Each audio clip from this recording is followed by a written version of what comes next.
Hello दोस्तों, कैसे हैं आप लोग। मैं उम्मीद करता हूं कि आप लोग अच्छे होंगे और आपकी तैयारी भी अच्छी चल रही होगी। तो दोस्तों, आज की इस वीडियो क्लास में हम लोग कवर करेंगे प्लेटफॉर्म का NTPC CBT 2 का सेट नंबर 9 को। और दोस्तों, आपने अभी तक पिछले वीडियो को नहीं देखा है तो जाइए चैनल के प्ले लिस्ट में, वहाँ से NTPC CBT 2 मैथ को चूज कीजिए। वहाँ पर सेट नंबर 1 से लेकर 8 तक सोल्यूशन कराया गया है। और दोस्तों, आपको जो भी प्रॉब्लम हो रहा होगा मैथ के क्वेश्चन में, तो आप हमारे टेलीग्राम चैनल में जुड़ जाइए और वहाँ पर आप अपने क्वेश्चन को सेंड कीजिएगा और हम वहाँ पर आपके प्रश्न को सॉल्व करने का पूरी कोशिश करेंगे और आपको और भी बेहतर बनाने का प्रयास करेंगे। तो दोस्तों, चलिए आज की इस वीडियो क्लास को हम स्टार्ट करते हैं बिना कुछ देरी किए। तो आज का हमारा पहला प्रश्न है 2 cos इंटू का π/2 माइनस थीटा और प्लस का 3 साइन इंटू का π/2 प्लस का थीटा और माइनस का है 3 साइन थीटा प्लस का 2 cos थीटा। यहाँ से दिया है 2 cos π/2 यानी कि 90 माइनस थीटा और प्लस का 3 साइन, यहाँ पर भी है π/2 प्लस थीटा यानी कि 90 प्लस का थीटा और माइनस का 3 साइन थीटा और प्लस का 2 cos थीटा। तो दोस्तों, यहाँ से हम लोग जानते हैं कि साइन 90 प्लस थीटा बराबर में होता है cos थीटा और cos 90 प्लस थीटा बराबर में होता है माइनस का साइन थीटा और cos 90 माइनस थीटा बराबर में होता है साइन थीटा। यहाँ से दिया है cos 90 माइनस थीटा यानी कि यहाँ से हमारा हो जाएगा 2 साइन थीटा और प्लस का हो जाएगा यहाँ से 3 cos थीटा और माइनस इधर से गुना करेंगे इनके माइनस का 3 साइन थीटा और माइनस का हो जाएगा 2 cos थीटा। तो यहाँ से हम दोस्तों लिख सकते हैं कि 2 साइन थीटा और माइनस 3 साइन थीटा यानी कि माइनस का साइन थीटा और ये प्लस का 3 cos थीटा और माइनस का 2 cos थीटा यानी कि प्लस का cos थीटा, जिसको हम लिख सकते हैं cos थीटा और माइनस का साइन थीटा। तो दोस्तों, इसमें से हमारा कौन सा ऑप्शन मैच कर रहा है, वो कर रहा है ए, यानी कि ऑप्शन नंबर ए हमारा सही उत्तर हो जाएगा। ठीक है दोस्तों, अगले प्रश्न को बढ़ने से पहले दोस्तों, अगर आप इस चैनल पर नए हैं तो प्लीज़ दोस्तों इस चैनल को सब्सक्राइब करें और अपने दोस्तों में भी इस चैनल के बारे में शेयर करें। तो चलिए दोस्तों, अगले प्रश्न की ओर बढ़ते हैं। अगला प्रश्न है, यदि 10 संख्याओं का समांतर माध्य जो है वो 35 है और प्रत्येक में 2 जोड़ दिया जाए तो संख्याओं की नई श्रेणी का माध्य क्या होगा। तो दोस्तों, यहाँ से दिया है 10 संख्याओं का माध्य, 10 संख्या का माध्य जो दिया है इनकी औसत वो 35 दिया है। अब बोल रहा है कि प्रत्येक में 2 जोड़ दिया जाता है। तो ऐसे ही दोस्तों, अगर प्रत्येक में 2 जोड़ देंगे तो कितना संख्या है, 10 संख्या है। क्योंकि 10 पर अगर 2 को जोड़ेंगे तो ये हो जाएगा, क्योंकि 10 गुने 2 यानी कि यहाँ से हो जाएगा 20 जोड़ और इसका औसत निकालेंगे क्योंकि 10 से भाग देंगे तो यहाँ से आ जाएगा 2, यानी कि प्रत्येक में जब 2 जोड़ा जाता है तो औसत संख्या 2 बढ़ जाएगा। क्योंकि नई श्रेणी का जो औसत हो जाएगा वो हो जाएगा 35 और प्लस का 2 यानी कि 37। ठीक है दोस्तों, या इसको शॉर्टकट ट्रिक से बना सकते हैं। यहाँ से दिया है 10 संख्याओं का समांतर माध्य 35 है और प्रत्येक में 2 जोड़ दिया जाता है। जब प्रत्येक में 2 जोड़ दिया जाता है तो इसका औसत में भी 2 जुड़ जाएगा। तो यहाँ से भी हो जाएगा 35 प्लस 2 यानी कि 37। इसलिए ऑप्शन डी को हम लोग टिक करेंगे। ठीक है दोस्तों, अगले प्रश्न की ओर बढ़ते हैं। अगला प्रश्न है, त्रिभुज से संबंधित विषम कथन ज्ञात कीजिए। वो क्या कथन है देख लेते हैं। पहला कथन है कि सबसे लंबी भुजा जो होती है वो सबसे बड़े कोण के विपरीत होती है। तो ये बिल्कुल सही बात है कि कोई त्रिभुज है और इसकी सबसे लंबी भुजा जो है यानी कि ये जो है वो सबसे बड़े कोण के विपरीत होती है, यानी कि ये जो हो जाएगा ये 90 डिग्री। जब ये 90 डिग्री हो जाएगा, ये हो जाएगा 45 और ये हो जाएगा 45, 60 या 30 हो जाएगा। ये पहला ऑप्शन तो सही है। दूसरा ऑप्शन देखते हैं। दूसरा ऑप्शन है त्रिभुज का बाह्य कोण जो होता है वो सम्मुख आंतरिक कोणों का योग होता है। तो दोस्तों मान लेते हैं कि ये जो हो जाएगा कि ये बाह्य कोण जो हो जाएगा ये दो आंतरिक कोणों के योग के बराबर हो जाएगा। ये 45 और 45 90 हो जाएगा। तो दोस्तों हम जानते हैं कि किसी रेखा पर जो होता है कोण वह 180 डिग्री का होता है, क्योंकि ये जब 90 डिग्री हो गया ये कितना निकाले हैं 90 डिग्री, क्योंकि ये हमारा दूसरा ऑप्शन भी सही है। तीसरा ऑप्शन देखते हैं। तीसरा ऑप्शन है कोई दो भुजाओं के योग तीसरी भुजा से अधिक होती है, तो ये भी सही है। और चौथा ऑप्शन देखते हैं। चौथा ऑप्शन में बोल रहा है कि एक भुजा का वर्ग जो है वो अन्य दो भुजाओं के वर्ग के योग का बराबर है। ये दोस्तों केवल समकोण में ही ऐसा संभव है, ये सभी त्रिभुज में संभव नहीं है। इसलिए हमारा जो विषम कथन हो जाएगा वो हो जाएगा डी। ठीक है दोस्तों, अगले प्रश्न की ओर बढ़ते हैं। अगला प्रश्न है निम्नांकित सारणी 4 विद्यार्थियों द्वारा 5 विषयों में प्राप्त अंक दर्शाती है। श्याम को मिलता है भौतिक में 45, 50 रसायन में, 49 गणित में और इतिहास में 51 और भूगोल में 65। ऐसी चारों को मिलता है। पांचों विषय में अलग अलग अंक मिलता है। तो यहाँ से बोल रहा है पहला प्रश्न इसमें औसत अधिकतम अंक इसने प्राप्त किया है, किसका जो है औसत अंक वो सबसे अधिक है। यहाँ से श्याम का निकाल लेते हैं कि अगर श्याम का देखते हैं तो श्याम का कितना टोटल अंक हो जाएगा।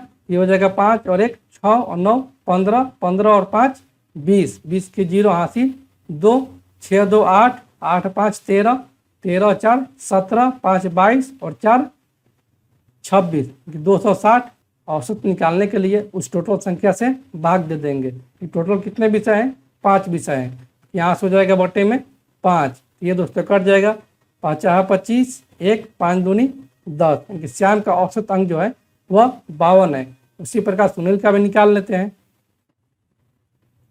क्योंकि सुनील का हो जाएगा टोटल अंक 9 और 1 10 और 5 15, क्योंकि 15 के 5 हासिल 1, 7 5 12, 12 और 6 18, 18 और 5 23, 23 और 6 29, 295 बटे में हो जाएगा 5। तो इसका आ जाएगा औसत अंक कि 5 25, 4 9 5 45। और जगदीश का देखते हैं कि जगदीश का कितना हो जाएगा। जगदीश का हो जाएगा 5 और 9 14 और 1 15 और 5 20, 20 का 0 हासिल 2, 4 2 6, 3 9, 3 12 और 4 16, 16 और 3 19, यानी 190 बटे में हो जाएगा 5। तो ये दोस्तों कट जाएगा 5 3 15, 4 5 8 40। और राजेश का देखते हैं। तो राजेश का हो जाएगा टोटल अंक 7 और 2 9 और 1 10, 10 और 5 15, 15 का 5 हासिल 1, 6 और 1 7, 5 12, 12 और 5 17, 5 22 27, 275 बटे में हो जाएगा 5। ये दोस्तों कट जाएगा 5 25, 2 5 25, क्योंकि सबसे अधिकतम औसत अंक किसका है, यह है सुनील का। इसलिए ऑप्शन बी हमारा सही उत्तर हो जाएगा। ठीक है दोस्तों, अगले प्रश्न की ओर बढ़ते हैं। अगला प्रश्न है सुनील और जगदीश के कुल प्राप्तांकों का अंतर कितना है। यहाँ से देख लेते हैं। सुनील के कितना प्राप्तांक है, वह है 295, यानी कि सुनील का जो प्राप्तांक है, सुनील का प्राप्तांक वह है 295। और जगदीश के कितना प्राप्तांक निकाले हैं, यह निकाले हैं 190, क्योंकि जगदीश का प्राप्तांक है 190। तो बोला है कि कुल प्राप्तांकों का अंतर कितना है। तो 295 में से अगर 190 जाएगा तो ये दोस्तों कितना हो जाएगा, ये हो जाएगा 105, क्योंकि उन दोनों में अंतर जो है वो 105 है। इसलिए ऑप्शन सी हमारा सही उत्तर हो जाएगा। ठीक है दोस्तों, अगले प्रश्न की ओर बढ़ते हैं। अगला प्रश्न है इतिहास और भूगोल दोनों में किसके प्राप्तांक अधिकतम है। इतिहास में देखते हैं कि किसका प्राप्तांक अधिकतम है, इतिहास और भूगोल में। इतिहास में श्याम का कितना है, 51 है, और भूगोल में कितना है, 65 है। श्याम का इतिहास और भूगोल में टोटल प्राप्तांक कितना हो जाएगा, 5 और 1 6, 6 5 11, इनकी 116। वहीं सुनील का देखते हैं। तो सुनील का हो जाएगा 9 और 1 10 इनकी 0 और 6 5 11 और 1 12 120 हो जाएगा। और जगदीश का देखते हैं। जगदीश का हो जाएगा 5 इनकी 45 और 30 ये हो जाएगा 75। और राजेश का देखते हैं। राजेश का हो जाएगा 7 2 9 6 5 11 इनकी 119। इतिहास और भूगोल दोनों में सबसे अधिकतम अंक जो है वह है सुनील का, इसलिए ऑप्शन बी हमारा सही उत्तर हो जाएगा। ठीक है दोस्तों, अगले प्रश्न की ओर बढ़ते हैं। अगला प्रश्न है, एक नाव की स्थिर पानी में चाल जो है वो 15 किलोमीटर प्रति घंटा है और पानी की धारा की चाल जो है वो 3 किलोमीटर प्रति घंटा है। पानी की धारा के विपरीत दिशा में नाव को 6 किलोमीटर तक जाने में कितने मिनट का समय लगेगा। यहां से दिया है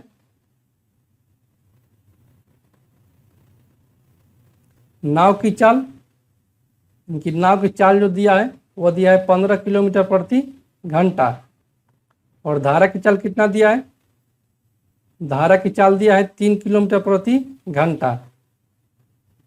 और दूरी कितना दिया है, वह दिया है 6 किलोमीटर। और यहाँ से बोला कि पानी की धारा के विपरीत दिशा में, क्योंकि पानी की धारा के विपरीत दिशा में इन दोनों का चाल जो हो जाएगा वह घट जाएगा, यानी कि 15 माइनस 3 बराबर में हो जाएगा कितना किलोमीटर की दूरी तय करना है, 6 किलोमीटर की। और बटे में हो जाएगा टी, कि 15 में से 3 जाएगा ये हो जाएगा 12 बराबर में 6 बटे में टी। यहाँ से टी का मान आ गया 2, यानी कि टी बराबर यहाँ से हमारा आ जाएगा 1 बटे में 2।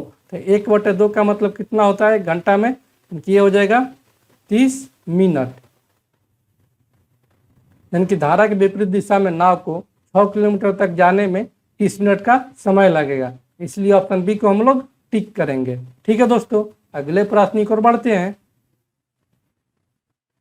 अगला प्रश्न है, यदि 21 अवलोकनों का औसत जो है वह 40 है और इन अवलोकनों में से पहले 11 का औसत 38 है तथा अंतिम 11 अवलोकनों का औसत 41 है, तो 11वां अवलोकन क्या है। तो यहाँ से दिया है 21 अवलोकनों का औसत 40 है, इनकी 21 अवलोकनों का औसत जो है वह 40 है। इसका योग कितना हो जाएगा, इसका योग हो जाएगा 40 गुने में 21 यानी कि 840। और आगे बोल रहा है इन अवलोकनों में से पहले 11 का औसत 38 है, इनकी पहले 11 अवलोकनों का औसत कितना है, यह है 38। तो इसका योग कितना हो जाएगा, इसका योग हो जाएगा 38 इंटू का 11, क्योंकि 11 8 88 8 11 33 और 8 41, इनकी 418 है। और अंतिम 11 अवलोकनों का औसत 41 है, यानी कि अंतिम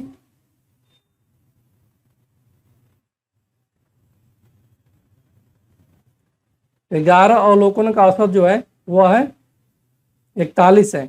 इसका जो कितना हो जाएगा, इसका जो हो जाएगा 11 के 1 हासिल है 11 के 44 और 1 45, इनकी 400।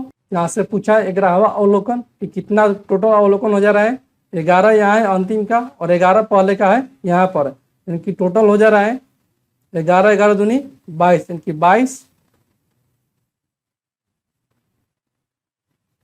अवलोकन का योग हो जाएगा 451 और प्लस का हो जाएगा 418, इनकी हो जाएगा 8 और 1 9 5 और 1 6 4 4 8, इनकी 22 अवलोकनों का जो योग आ गया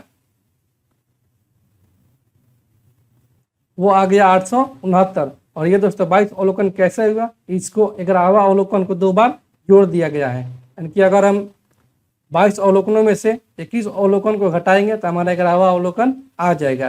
कि अगर हम यहाँ से निकालेंगे 11वां अवलोकन तो वो हो जाएगा 22 अवलोकन यानी कि 869 और माइनस का हो जाएगा 840। यहाँ से हमारा आ जाएगा 11वां अवलोकन 29। 11वां अवलोकन जो है वह 29 है, इसलिए ऑप्शन सी को हम लोग टिक करेंगे। ठीक है दोस्तों, तो चलिए दोस्तों अगले प्रश्न की ओर बढ़ते हैं। अगला प्रश्न है समीकरण x square minus x minus 4 बराबर में 0 के मूलों के योग और गुणनफल क्रमशः कितना है। यहाँ से समीकरण दिया है कि एक्स स्क्वायर माइनस एक्स और माइनस 4 बराबर में 0 दिया है। यहाँ से ए का मान दिया है 1 और बी का मान दिया है माइनस का 1 और सी का मान दिया है माइनस का 4। यहाँ से मूलों का योग बोल रहा है। मूलों का योग जो होता है अल्फा प्लस बीटा का वह होता है minus B by A. B का कितना है, यानी कि बी का कितना यहाँ से -1 है, यहाँ से हो जाएगा माइनस और माइनस 1 और बट्टे में हो जाएगा ए यानी कि 1। यहाँ से हो जाएगा माइनस माइनस प्लस, 1 बट्टे में 1 हो जाएगा।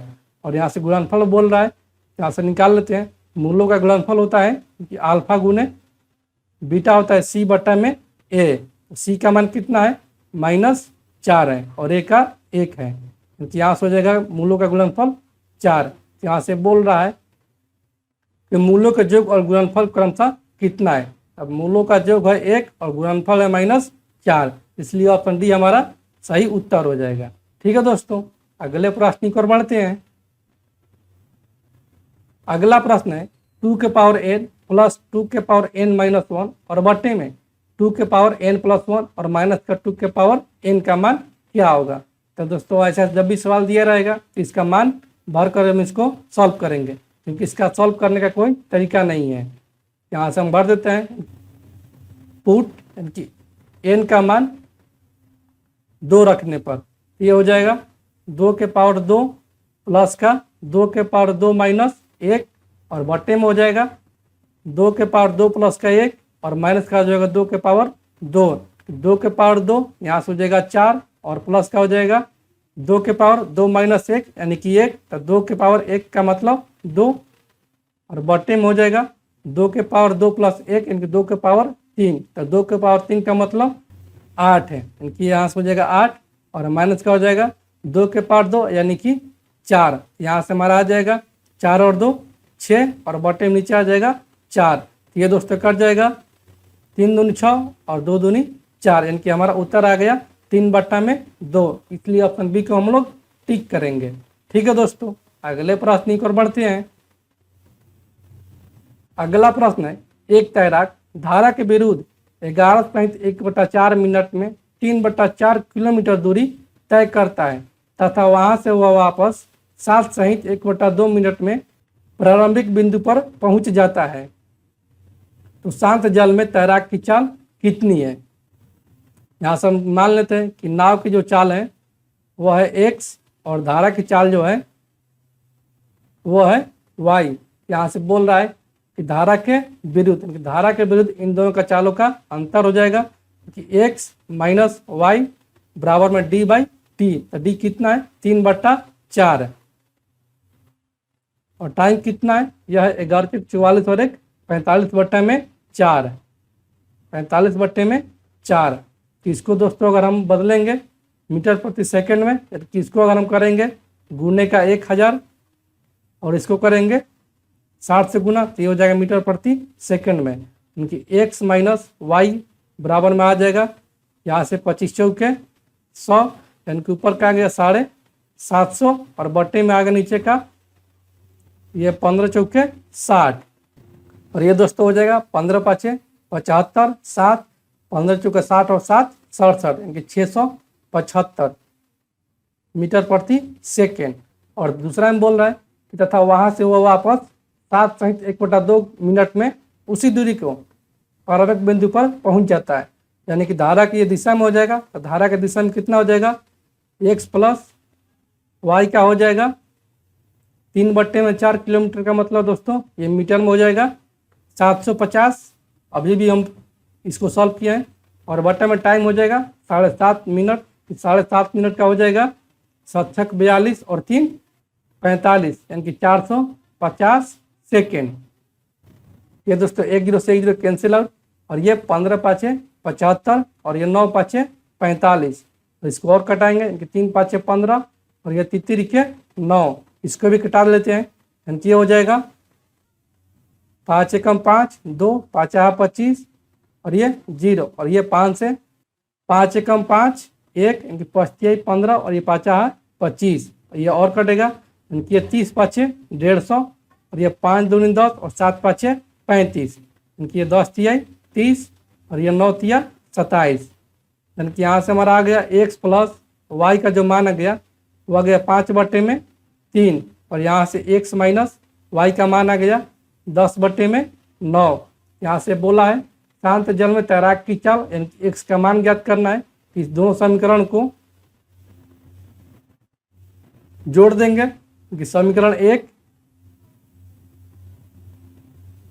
और प्लस का समीकरण 2 यानी कि यहाँ से हमारा हो जाएगा x प्लस वाई बराबर में 5/3 x माइनस वाई का मान हो जाएगा 10/9। इन दोनों समीकरण को जोड़ेंगे तो ये हो जाएगा प्लस का वाई और माइनस का वाई कैंसिल आउट यानी कि 2x बराबर में हो जाएगा 5/3 और प्लस का 10/9। यहाँ से 9 एलसीएम हो जाएगा यानी कि ये हो जाएगा 3 के 9 की 5 15 और प्लस में हो जाएगा 10 इनकी 2x बराबर में 15 10 25 और बटे में हो जाएगा 9। इसको दोस्तों अगर हम किलोमीटर प्रति घंटा में बदलेंगे कि 18/5 से अगर गुना करेंगे तो ये हो जाएगा 9 दूनी 18 और ये 5 25 और ये 2 से 2 कैंसिल आउट यानी कि तैराक की चाल जो आ गया वो आ गया 5 किलोमीटर प्रति घंटा। इसलिए ऑप्शन डी को हम लोग टिक करेंगे। ठीक है दोस्तों, अगले प्रश्न की ओर बढ़ते हैं। अगला प्रश्न है यदि 2x के बाटा 1 बाटा में 1 प्लस x बाटा में 1 प्लस 1/x बराबर में 1 हो तो x का मान क्या होगा। तो दोस्तों पहले हम इसको नीचे से सॉल्व करेंगे क्योंकि 1 माइनस एक्स और ये 1 प्लस एक्स है, ये अगर एलसीएम हो जाएगा यहाँ पर हो जाएगा 1 माइनस एक्स और प्लस का x और यहाँ से हो जाएगा x ले x कैंसिल आउट यानी कि 1 बटे में हो जाएगा 1 माइनस एक्स। ये वाला x ये वाला 1 माइनस एक्स ऊपर चला जाएगा यानी कि यहाँ से हो जाएगा 1 माइनस एक्स और बटे में है 1। ये दोस्तों हो जाएगा यहाँ से कि 1 प्लस 1 माइनस एक्स ये हो जाएगा 2 माइनस एक्स यानी कि ऊपर कितना बचा 2x बचा। यहाँ से हमारा हो जाएगा 2x बटे में 2 माइनस एक्स बराबर में 1। यहाँ से 2x बराबर हम लिख सकते हैं 2 माइनस एक्स, तो x को एक तरफ लेकर आएंगे 2x और माइनस का x यानी कि प्लस का x 3x बराबर में 2। तो यहाँ से x बराबर में हमारा आ जाएगा 2/3। ठीक है दोस्तों, अगले प्रश्न की ओर बढ़ते हैं। अगला प्रश्न है यदि a के पावर x बराबर में b के पावर y और बराबर में है c के पावर z तथा b स्क्वायर बराबर में है ac तो y का मान क्या होगा। यानी कि यहाँ से दिया है a के पावर x बराबर में है b के पावर y और बराबर में है c के पावर z और बराबर में दोस्तों यहाँ से मान लेते कोई नहीं आता k के बराबर है। यहाँ से हो जाएगा a के पावर x बराबर में k, यहाँ से a बराबर हम लिख सकते हैं k के पावर 1 बटे में x। उसी प्रकार b को भी लिख सकते हैं k के पावर 1 बटे में y और c को भी लिख सकते हैं k के पावर 1 बटे में z और यहाँ से दिया है b स्क्वायर बराबर में ac यानी कि b स्क्वायर बराबर में ac है। ये b का कितना है k के पावर 1 बटे में y, तो यहाँ से हो जाएगा k के पावर 1 बटे में y गुने 2 यानी कि 2 बटे में y और बराबर में हो जाएगा k के पावर 1 बटे में x और इंटू का हो जाएगा k के पावर 1 बटे में z। तो दोस्तों जब घात सेम रहता है तो पावर जुटता है। यहाँ से हो जाएगा k के पावर 2 बटे में y और बराबर में हो जाएगा k के पावर 1 बटे में x और प्लस का 1 बटे में z। यहाँ से k से k कैंसिल आउट, यहाँ से हमारा आ गया 2 बटे में y बराबर में 1 बटे में x और प्लस का 1 बटे में z। यहाँ से एक z एलसीएम हो जाएगा, एक z एलसीएम हो जाएगा, यहाँ से हो जाएगा z प्लस में x और बराबर में यहाँ से हमारा हो गया 2 बटे में y। यहाँ से तीसरा तीसरी गुना कर देंगे, ये हो जाएगा 2xz बराबर में y इंटू का z प्लस x। यहाँ से y बराबर में हो जाएगा 2xz और बटे में हो जाएगा z प्लस x। इसलिए ऑप्शन हम डी को टिक करेंगे। ठीक है दोस्तों, अगले प्रश्न की ओर बढ़ते हैं। अगला प्रश्न है 120 लीटर दूध और पानी के मिश्रण में पानी केवल 25% है। दूध वाले इस मिश्रण का 20 लीटर बेचा और तब शेष मिश्रण में शुद्ध दूध 16.2 लीटर और शुद्ध पानी 3.8 लीटर मिला लिया। अंतिम मिश्रण में पानी का प्रतिशत क्या है? यानी कि पहले मिश्रण में कितना है दूध और पानी का अनुपात, वह है कितना पानी है, केवल 25% है। कि जब 25% पानी है तो दूध कितना हो जाएगा, यह हो जाएगा 100%। ये 25 एकम 25 और ये 25 तिहाई 75, यानी कि 1:3 में जो है वो वाटर और मिल्क का रेशियो है। ठीक है, जिसमें कि दूध वाले ने इस मिश्रण का 20 लीटर बेच दिया। अगर 120 में से 20 लीटर बेच दिया तो उसके पास मिश्रण अभी कितना बच गया है, अभी बच गया है 100, यानी कि 100 और 100 में कितना रेशियो है, अभी भी 3:1 है मिल्क और वाटर का। यहाँ से निकाल लेते हैं कि टोटल मिश्रण हमारे आंसर कितना है, अनुपात में है 4 और इसके पास कितना शेष बच गया है 100, क्योंकि 1 बराबर में हो जाएगा 25। यहाँ से हो जाएगा ये पानी हो जाएगा 25 लीटर और दूध हो जाएगा 75 लीटर, जिसमें कि बोल रहा है कि शेष मिश्रण में शुद्ध दूध जो है वो 16.2 लीटर मिला देता है, क्योंकि इसमें 16.2 लीटर दूध मिला देता है और पानी मिलाता है 3.8 लीटर है, 3.8 लीटर। यहाँ से पानी हो जाएगा 25 और 3 28.8 लीटर और यहाँ से हो जाएगा दूध इसका 0.2 6 5 11 7 और 1 8 और 1 9 91.2 लीटर जो हो गया यह दूध हो गया। तो बोला है कि अंतिम मिश्रण में पानी का प्रतिशत क्या है। अंतिम मिश्रण में पानी कितना है, यानी कि पानी का प्रतिशत बराबर में हो जाएगा अंतिम मिश्रण में कितना है पानी 28.8 लीटर और टोटल मिश्रण कितना हो जाएगा, यह हो जाएगा 8 और 2 10, यानी कि 0 हासिल 1 और 8 और 1 9 और 1 10, यानी कि 0 हासिल 1 9 2 11 और 1 12, यानी कि 120 और गुने में हो जाएगा 100, यानी कि यहाँ से हम लिख सकते हैं 2880 और बटे में 120। ये 1 0 से 1 0 कैंसिल आउट और ये दोस्तों कट जाएगा 12 दूनी 24 और ये बढ़ चौके 48, यानी कि अंतिम मिश्रण में पानी का जो प्रतिशत है वह है 24%। इसलिए ऑप्शन सी को हम लोग टिक करेंगे। ठीक है दोस्तों, अगले प्रश्न की ओर बढ़ते हैं। अगला प्रश्न है नाव ए की गति जो है और नाव बी की गति से 2 किलोमीटर प्रति घंटा कम है और नाव ए को धारा की दिशा में 20 किलोमीटर दूरी तय करने में नाव बी को यहीं 20 किलोमीटर दूरी तय करने में जो समय लगता है वह 30 मिनट अधिक लगता है। यदि धारा की गति जो है नाव ए की गति का 1/3 भाग है तो नाव बी की गति क्या है। तो दोस्तों यहाँ से मान लेते हैं कि नाव बी की गति जो है वह x है। यहाँ से नाव ए की गति कितना हो जाएगा, नाव ए की गति जो हो जाएगा वह 20 से 2 किलोमीटर प्रति घंटा कम, यानी कि x माइनस 2 किलोमीटर प्रति घंटा हो जाएगा, जिसमें कि बोल रहा है कि नाव ए को धारा की दिशा में 20 किलोमीटर दूरी तय करने में इन दोनों का टाइम का अंतर दिया है, क्योंकि हम लोग जानते हैं कि v बराबर में होता है d/t, तो t बराबर कितना हो जाएगा d/v। और यहाँ से दिया है कि धारा की जो गति है वो नाव ए की गति का 1/3 भाग है, तब नाव ए की गति कितना है x माइनस 2 है, कि x माइनस 2 का 1/3 है। यहाँ से दिया है धारा की दिशा में 20 किलोमीटर दूरी तय करने में एक को लगा समय, यानी कि यहाँ से हो जाएगा 20 और बटे में हो जाएगा धारा की दिशा में, यानी कि धारा की चाल प्लस में नाव ए की चाल, तो धारा की चाल x माइनस 2 बटा में 3 और प्लस का हो जाएगा नाव ए की चाल, यानी कि x माइनस 2।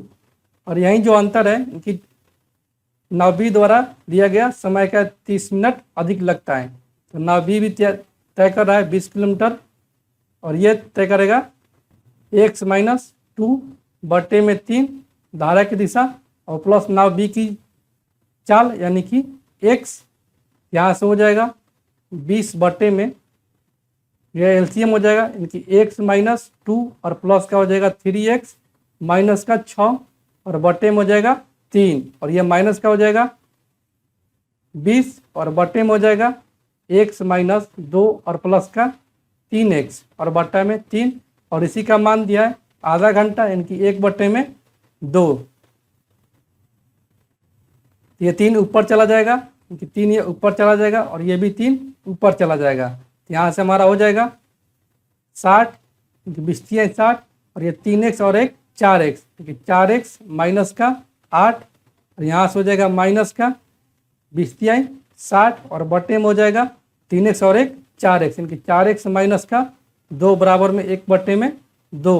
तो दोस्तों इसको पूरा सॉल्व नहीं करेंगे, यहाँ से ऑप्शन को पुट करके देख लेंगे। यहाँ से बोला है नाव बी की गति क्या है। तो नाव बी की गति को अगर हम ऑप्शन के द्वारा बनाते हैं, तो अगर हम ऑप्शन डी को रखते हैं तो यहाँ से देख लेते हैं। ऑप्शन डी को रखने पर यानी कि 60 और बटे में 8 रखते हैं तो 8 को 32 और माइनस 8 यानी कि ये हो जाएगा 24 और माइनस का 60 और बटे में 8 को 32 में से 2 जाएगा यानी कि 30 बराबर में हो जाएगा 1 बटे में 2।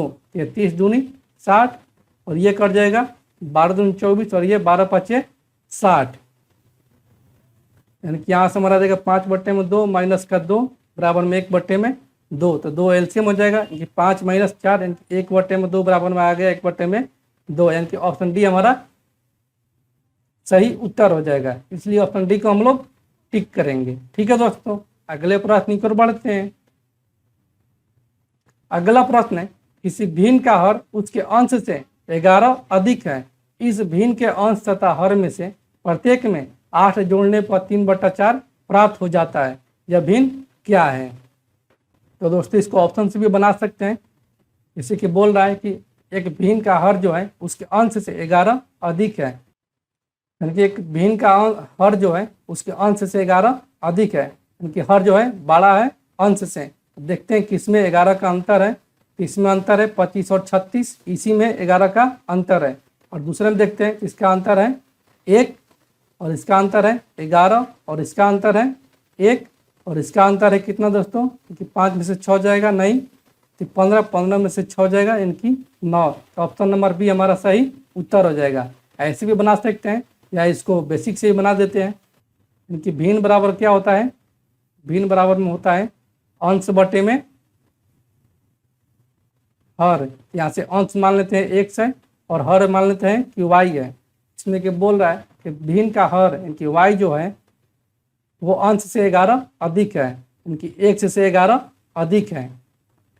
और यहाँ से बोल रहा है कि यदि इस भिन्न के अंश तथा हर में से प्रत्येक में 8 जोड़ने पर, यानी कि x बटे में y दोनों में 8 जोड़ते हैं, यह जो भिन्न हो जाता है वह 3/4 प्राप्त होता है। तो यहाँ से तिरछा तिरछी गुना हो जाएगा, यहाँ से हो जाएगा 4x प्लस का 8 चौके 32 और बराबर में हो जाएगा 3y प्लस का 24।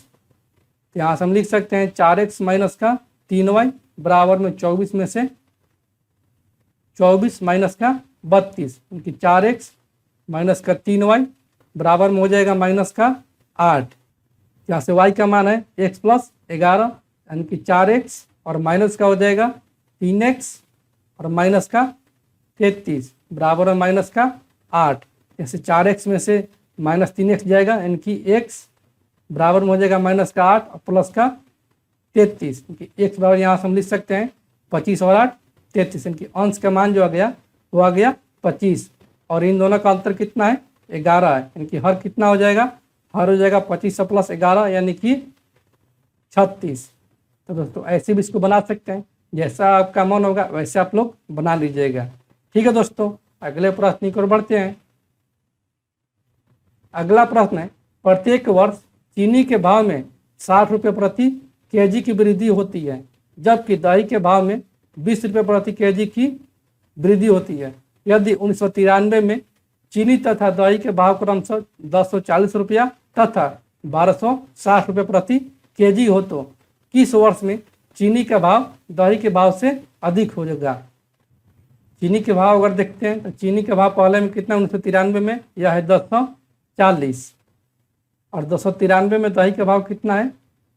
दही का भाव है 1260 और प्रत्येक वर्ष में 60 रुपये प्रति केजी की वृद्धि होती है चीनी के भाव में। तो अगर एक वर्ष में जोड़ेंगे तो ये हो जाएगा 1100 और दही में अगर जोड़ेंगे 20 तो ये हो जाएगा 94 में 1280, इसमें और जोड़ेंगे दूसरे वर्ष के 1995 में तो ये हो जाएगा 1160 और इसमें जोड़ेंगे तो ये हो जाएगा 1300 और इसमें जोड़ेंगे 60 ये हो जाएगा 0 6 6 12 1 और 1 2 इनके 1220 और ये हो जाएगा 1320 और इसमें जोड़ेंगे 60 और ये हो जाएगा 1280 और ये हो जाएगा 1340 और इसमें और जोड़ते हैं 60 ये हो जाएगा 0 8 6 14 2 और 1 3 इनके 1340 और इसमें अगर 20 जोड़ते हैं ये हो जाएगा 1360, इसमें और जोड़ते हैं इनकी 1340 में अगर 60 जोड़ते हैं तो ये हो जाएगा 0 6 4 10 इनकी 1400 और ये हो जाएगा दही इनकी 1360 और प्लस का 20 करेंगे तो ये हो जाएगा 1380। तो दोस्तों कितना बार हम लोग जोड़े हैं देख लेते हैं, 1 बार 2 बार 3 बार 4 बार 5 बार और ये 6 बार, यानी कि 6 साल बाद जो है वो चीनी का भाव वो दही के भाव से अधिक हो जाएगा, क्योंकि 93 से 6 साल बाद करेंगे तो इनकी ये हो जाएगा 1999, इसलिए ऑप्शन सी को हम लोग टिक करेंगे। ठीक है दोस्तों, इसको एक तो और तरीका से बना सकते हैं। वो तरीका क्या है?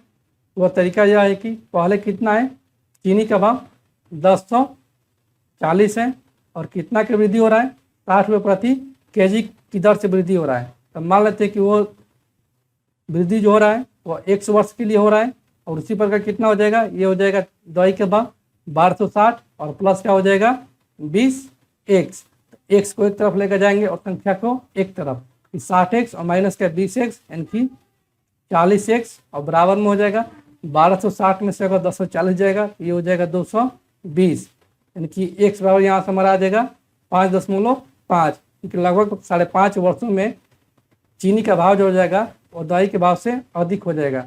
यहाँ 5.5 वर्ष में कोई नहीं है तो एक तो बढ़ा देंगे क्योंकि 5 वर्ष से अधिक हो जा रहा है तो हो जाएगा 6 वर्ष। तो दोस्तों ऐसे भी इसको हम लोग बना सकते हैं। ठीक है दोस्तों, अगले प्रश्न की ओर बढ़ते हैं। अगला प्रश्न है चीनी के भाव 6 रुपये प्रति केजी से 7.5 रुपये प्रति केजी होने पर किसी गृहिणी को अपनी खपत में कितने प्रतिशत कटौती करनी होगी जिससे इस मद पर आर्थिक भार में अंतर ना आए। तो पहले देख लेते हैं कि भाव में कितना % की वृद्धि हो रहा है। इनकी भाव में प्रतिशत वृद्धि तो यह हो रहा है 6 से 7.5 यानी कि 1.5 रुपये की वृद्धि हो रहा है और किससे हो रहा है, यह हो रहा है 6 रुपये से और गुने में हो जाएगा 100, यहाँ से हो जाएगा 150 बटे में 6 यानी कि ये कर जाएगा दोस्तों 6 दूनी 12 3 6 5 30, क्योंकि भाव में जो वृद्धि हो रहा है वह हो रहा है 25% की, जिसमें कि बोल रहा है कि कितने प्रतिशत कटौती करनी होगी गृहिणी को जिससे इस मद पर आर्थिक भार का में अंतर ना आए। खपत में प्रतिशत कटौती निकालते हैं कि खपत में प्रतिशत कटौती वह होता है वृद्धि या कमी और बटे में 100 प्लस माइनस वृद्धि या कमी और गुने में होता है 100। यहाँ से हो जाएगा कितना का वृद्धि हो रहा है 25% की, इनकी 25 और बटे में 100 प्लस 25 यानी कि 125 और गुने में 100, ये 25 5 125 और ये 20 5 100, यानी कि गृहिणी को 20% की कटौती करनी होगी जिससे कि उसके आर्थिक भार में अंतर नहीं आएगा। इसलिए ऑप्शन बी को हम लोग टिक करेंगे। ठीक है दोस्तों, तो दोस्तों मैं उम्मीद करता हूं कि आज का ये वीडियो क्लास आपको पूरी तरह से समझ में आ गया होगा। और दोस्तों आपने अभी तक इस चैनल को सब्सक्राइब नहीं किया है तो प्लीज़ दोस्तों इस चैनल को सब्सक्राइब करें और अपने दोस्तों में भी इसको शेयर करें। और दोस्तों इस सेट का सोल्यूशन और प्रश्न का PDF जो है वो डिस्क्रिप्शन में दे दिया गया है लिंक, वहाँ से आप इसको डाउनलोड भी कर सकते हैं। और दोस्तों एक बार फिर मैं बतलाना चाहता हूँ कि अगर आपको कोई भी दिक्कत हो रहा होगा मैथ के प्रश्नों में, तो दोस्तों हमारे टेलीग्राम का लिंक चैनल के डिस्क्रिप्शन में दे दिया गया है। वहाँ से आप अपने क्वेश्चन को भेजिए और यहाँ से हम आप क्वेश्चन को पूरी तरह से सॉल्व करने का प्रयास करेंगे और आपकी तैयारी को और बेहतर बनाने का प्रयास करेंगे। और दोस्तों आप लोग कमेंट करते हैं कि एक ही वीडियो में पूरा सेट का सोल्यूशन करा दीजिए, तो दोस्तों हम लोग एक ही वीडियो में पूरा सोल्यूशन करा देंगे, लेकिन इससे दोस्तों आपके डाटा पूरा ख़त्म हो जाएगा और हमारा भी डाटा पूरा ख़त्म हो जाएगा, क्योंकि इसको अपलोड करने में बहुत टाइम लगता है। इसलिए दोस्तों हम करते हैं इसको पार्ट बाई पार्ट में, ताकि आपका भी डाटा बचा रहे और मेरा भी डाटा बचा रहे, इसलिए इसको पार्ट बाई पार्ट करते हैं। तो अगली बार से दोस्तों अगर आप लोग कमेंट करेंगे कि पूरा सेट का सोल्यूशन एक ही वीडियो में करा दें, तो दोस्तों ऐसा भी करने का प्रयास करेंगे। तो ठीक है दोस्तों, आज इस वीडियो क्लास को यहीं पर एंड करते हैं और फिर मिलते हैं इसके अगले पार्ट में। तब तक के लिए धन्यवाद।